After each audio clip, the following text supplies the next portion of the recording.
It's people with a focused ideology. And the ideology is to destroy the West. And for this purpose, they've made common cause with the most ultra anti-Western progressives, and they have united. And they supposedly should disagree on everything, but they don't, because they want to destroy the West as we know it. And they agree on one thing. What is the thing that they agree on? World War Jew. Well, the footage that you see right beside Israeli Prime Minister Benjamin Netanyahu wasn't carried out by radical Muslims or radical progressives. It was carried out by him, a genocidal lunatic who has the audacity to give a speech in which he starts pointing fingers at others for wanting to tear down Western civilization. He did so at another one of these events, the Second International Conference on Combating Anti-Semitism. It took place in Jerusalem. Before I give you more details, Cenk, your 2 cents. Yeah, so I might make this 3 or 4. So first off, I can't stand the way he hides behind Jewish people. Yep. And so I'm like, when I see him talk, I see like Hitler saying, "Now I'm doing this for the Christians," okay? And remember, if you're not pro-Holocaust, you're anti-Christian. It's bigoted against Christians if you don't support my Holocaust. Yep. That's what I see. And remember, guys, this propaganda is not for any of us. That ship has sailed. Okay, we see what the monstrosity that Israel has become, unfortunately. And they can get back to sanity and back to a 2-state solution, but they need new leadership. What this is mainly intended for is actually Jewish Americans and Jews across the world. Remember, it's World War Jew. They're gonna kill you all unless you support Israel. Give me your money, give me your money, give me your support. Remember, they're out to get you, they're out to get you. Support my genocide. So that's what this propaganda is for, and it's disgusting. No, it is not a pro-Jewish position to be pro-genocide. I would argue it's the opposite. I totally agree with you. Now, again, Netanyahu was speaking at the Second International Conference on Combating Anti-Semitism in Jerusalem, and the event, unsurprisingly, featured a murderer's row of right-wing Israeli and European politicians, along with pro-Israel influencers who get paid to spread propaganda that's favorable to Israel. And according to the Times of Israel, discussions focused heavily on the threat posed by jihadist movements abroad, and they also emphasized, this is an emphasis of the European right wing, likely because they have dealt with various waves of Muslim refugees who come into their country as a result of being displaced from their own countries as the United States fights wars in the Middle East on Israel's behalf, of course. So I mean, look, if you guys are worried about that, maybe Israel should take some of these displaced individuals into Israel, right? Yeah, and let them vote. The Afghanis, the Iraqis, the people from Libya, Syria. How many Syrian refugees did Israel take in? They were desperate to oust Bashar al-Assad, destroyed that country, annexed land. How many Syrians are now living in Israel for safe harbor? None? Oh, okay, great. So they create refugee crises. They have the US do their dirty work for them. And then you have these refugees who have nowhere to go, their country's been blown to smithereens. And you have people in Europe enraged about this, but not enraged at Israel, not enraged at the United States, not enraged over these dirty wars. They're enraged because the innocent civilians who were displaced now need a place to go. Yeah. So we're gonna smear them and call them radical jihadists. It's just the whole thing is so sick. Yeah. So disgusting. So a couple of things about that. First, when we say they understand, always referring to Israel and Israel's government, because in fact, 70% of Jewish Americans are on the left. So he's saying that the people on the left are working with Muslims to destroy the West. But wait a minute, 70% of Jewish Americans are on the left. So who are you talking about? You don't think he'd throw them under the bus? Of course, no, that's my point. He is throwing them under the bus. I know, yeah. He's throwing them under the bus in 2 different ways, okay? And then secondly, look, guys, we're fighting all these wars, but mainly and he does all that anti-Muslim propaganda. The Muslims are going to destroy the West. No, right? I think Israel has destroyed the West. Yeah, actually, they've destroyed international law. It means nothing anymore. I mean, take responsibility for what you've done, Netanyahu. You've destroyed the West. And they're constantly talking about like, oh, anti-Semitism, anti-Semitism. Oh my God, that's the real problem. Meanwhile, and at the same time, you should hate Muslims. Muslims are the problem. Muslims are trying to destroy them. Let's murder the Muslims. Let's murder them because they're the real problem, right? You want to talk about bigotry? You just did you did a nuclear case of bigotry. I don't know anyone more bigoted on planet Earth than Netanyahu, who tells everyone that the Muslims are evil, the Muslims are the problem, and you should murder Muslims on his genocidal behalf, okay? And yes, sorry, but if you're in Israel, now this is broader, okay, I'm being clear. If you're in favor of an ethno state that says only Jews, and Jews should run the whole country, and why don't they allow other immigrants in? Pinnacle of Western values, right? That's not Western values. Oh. If you have a Muslim ethno state, I'm against it, like Saudi Arabia and Iran. If you have a Christian ethno state, I'm against it. But we're supposed to love an ethno state just because it's Jewish? No, it isn't that we're against Jews. We're just saying same bucket, Muslims, Christians, Jews. You shouldn't have an ethno state because what does it lead to? By definition, it leads to bigotry. Yeah. If you're in Iran and you're in a Muslim state, by definition, Muslims get extra privileges, right? And get to be superior to others because it's a Muslim state. That is true in Israel as well. And that is why they have been brutal to the Palestinians. They have enslaved them for 58 years and they have their thumb on them and go, you're never gonna be free. They voted that way. We're never going to allow you to have freedom. They say they're inferior to us. Yeah. And you're the biggest racist in the world. Let's get it real. Israel is one of the most racist countries I have ever seen because they literally say it. They literally say it. This is a Jewish state and we're gonna dominate you and we're gonna enslave those Muslims and we're gonna get the whole world to hate them and to kill them. No, that is deeply racist, deeply bigoted, and sorry, but it's not just Netanyahu. On that one, it's Israel.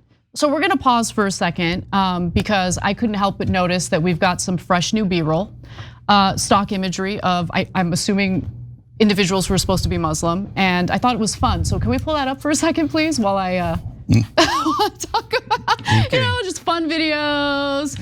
2 Muslim women hanging out, they're just cooking, they're slicing some watermelon. Yeah. I like these. You know why? And I'm glad you took a pause to cool me down, let alone anything else. Because that shows Muslims as human beings. Yep. And Netanyahu's gonna hate those pictures. No, remember, they're boogeymen, they're evil Muslims, he says, as if, and then they go, anti-Semite, right? Like, shut up forever about that. Because you obviously love bigotry. No, Muslims are real human beings. And if you're an Israeli, these days that probably shocked you. How dare he, it's anti-Semitic to say that Muslims are human. No, it's not, you're the bigots, sorry, but it's 100% reality. So during his speech, Netanyahu warned that the only thing standing in the way of a Muslim takeover of Europe is Israel. Let's watch. Every country in Western Europe and in America, it's being invaded not by people of a different color, a different race, a different faith. That's not the point. It's people with a focused ideology. And the ideology is to destroy the West, to conduct a world war, first against the Jews and against the Jewish state. And for the radical Muslims, they are right, because there would be no West in the Middle East if the Jewish state is eradicated. There would be no obstacle for the further invasion of Europe if the Jewish state doesn't exist. Israel is at the very center of the various refugee crises that have occurred in the Middle East. Israel, with the help of the United States, has destroyed Libya, Syria, Iraq, Afghanistan. I mean, the list goes on and on and on and on. And this guy has the audacity to pretend as though Israel, they're just they're benevolent, not even benevolent. They go out of their way to help. They're trying to prevent the evil Muslim invasion of these European countries. It's like such a joke. Israel, can you please stop electing Hitler? Is that too much to ask for? It appears that is too much to ask for because they keep electing this guy. But hold on, I got. No, Anna, tell them about the hospitals. I want to get. Okay, I will get to that. But which country is trying to goad the United States into a war with Iran, a country of 92 million people? Israel is. Okay. Warmongers. Yeah. Israel is the biggest warmonger in the world. So currently, Netanyahu and the Israeli government is blocking Palestinians in Gaza who are severely wounded and in need of medical attention from being able to leave the Gaza Strip in order to get said medical attention. So back in November, a group of 5 human rights organizations, including Israeli groups, petitioned the High Court in Israel, demanding that the state restart the evacuations of patients from Gaza to hospitals in the West Bank and East Jerusalem, which was typical pre-October 7th, but now is severely restricted, honestly blocked for the most part. They argue that Israel is violating its obligations recognized by both Israeli and international law to protect the lives of Palestinian civilians in Gaza. According to the petition, about 16,500 people in Gaza, many of them children, elderly people, and women, are in life-threatening danger because the medical treatment they need is no longer available due to the collapse of the healthcare system during the genocide where Israel bombed every single hospital in the Gaza Strip. I just wanted to make sure that SHREDS reported that accurately. The signatories said that since the petitions were filed, the number of patients at risk has now grown to 18,500. So that is the number of people who could die because Israel will not let them out of the country, even though they're gravely ill or injured by Israel. Israel killed over 70,000 people, bare minimum, and injured over 130,000. And now for the gravely injured, they're like, no, you're in a concentration camp and you will not be allowed out. You're gonna go die in that concentration camp after we bombed you and we created these problems in the first place. And I wanna read you the quote from SHREDS. This is Israeli press. There's an irony here that I love the Israeli press because they can't be called anti-Semites, so they do actual news. Whereas our press is a bunch of bitches who work for Israel and are dogs of Israel who do nothing but Israeli propaganda. So Israeli press, you should be super proud of what you're doing. You're bringing some truth to the world. SHREDS wrote, Israel's government told the High Court on Monday that it is standing by its refusal to allow the evacuation of seriously ill patients from the Gaza Strip for potentially life-saving medical treatment. Who doesn't let people out for life-saving medical treatment? Israel. Pure evil doesn't allow that. There's no excuse at all, at all. So like, I get it. There's people who, because of ethnic loyalties, are blind, and they're purposely blind. They don't want to hear any of the news from Israel. They say, oh, no, it's all the Palestinians' fault. They had it coming. They made us murder 20,000 kids. They made us not, now they're gonna pretend somehow it's the Palestinians' fault that we're not allowing those people to leave and we're making them die there. The Palestinians made us murder them? No, they didn't. You chose to murder them, and you are making that choice right now, having nothing to do with terrorism. Because they want to kill them, they want to take their land. They've already taken 53% of Gaza. They're already planning to build condos on the land that was stolen, and they're gonna build those luxury condos for Israelis, not for the Palestinians. They're giant liars, and I can guarantee it to you.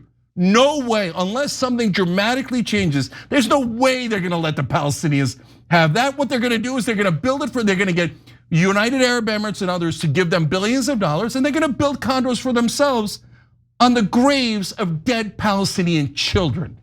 Israel, you've got to turn around. It's not because the rest of the world irrationally hates you. Oh, there's nothing we can do. They all hate Jews. Netanyahu told me. He told me 1,000,000 times, it's World War Jew, and they just irrationally hate us. No, it has nothing to do with being Jewish. Stop killing innocent people. It has to do with a government. Stop killing innocent people. A government, the Ottoman government did the Armenian genocide. Not all Turks are guilty forever and ever. It doesn't have to do with that. These genocides happen for different races and different religions, and unfortunately that sickness moves around. And right now that sickness is smack dab in the middle of Israel. And a lot of folks with a lot of power are choosing blindness on purpose. They don't want to see it. They don't want to see it because it can't be them. It can't be their people. It has to be someone else. But I'm sorry, you gotta wake up. Otherwise, the genocide's gonna continue. Otherwise, they're gonna let those 18,000 people die because you refuse to look at the reality of what Israel has become. I'm sorry, and I hate to break your heart if you're in that group, but it's become a monster. It's attacked all of its neighbors, it's killed all of these people, and it's not going to stop. They're not gonna stop killing, they're not gonna stop attacking, and they're never going to stop taking American money to do it. So we cannot fund these fascists anymore. There's a very clear fascist state in the world, and it is Israel. And we should send them zero, not another dollar to a fascist state. Let those poor, innocent, injured and sick leave, for God's sake. Do you have any morality at all? If you're in favor of that policy, it's not just Netanyahu. You're evil if you think that policy makes sense. I don't want any BS excuses about, the Palestinians had it coming. No, they don't. You see how evil you look when you say outrageous things like that. I know that you can't get it through your head, but we're trying to help you. We don't want the world to hate Israel. I have no interest in helping Israel. I want nothing to do with Israel. I want to pull all support, all US support away from Israel. And look, our country enables it. Our country funds it, aids and abets it. Without the United States, Israel can't do what it's doing right now. That's what I want. I don't give a damn about Israel. I don't give a damn. I don't care about whether Israel exists or not. I just want nothing to do with Israel. That's my take on Israel. I want to be open and clear about that. Can we just get to 2 states and to peace? And what Israel keeps saying is, no, we don't want peace. We want land, and we'll kill any Palestinian, and we'll smear all Muslims, and we'll try to get the whole world to hate someone based on their religion. And that is the most ironic thing in the world for a Jewish state to do. Every time you ring the bell below, an angel gets his wings. Totally not true, but it does keep you updated on our live shows.